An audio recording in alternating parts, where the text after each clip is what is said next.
Hoài ôi sao mà mệt quá vậy trời. Rinh, Rinh happy you chú Hòa chưa? Happy you chú Hòa chưa? Happy you chú Hòa chưa? Nói chưa? Rinh, nói đi, happy you. Rinh, Rinh, Rinh, Everett, con có happy you chú Hòa chưa? Nói đi, happy you Hòa. Nói đi, Happy you Hòa.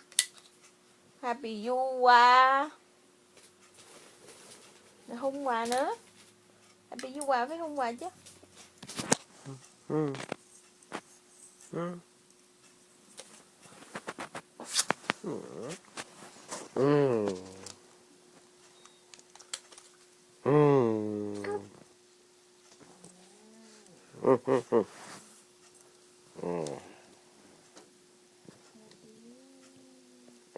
Dạ.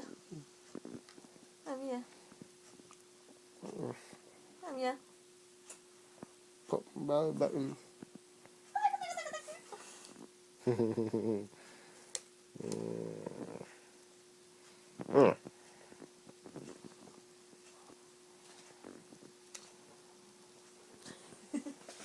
Sometimes I don't understand why she make this face.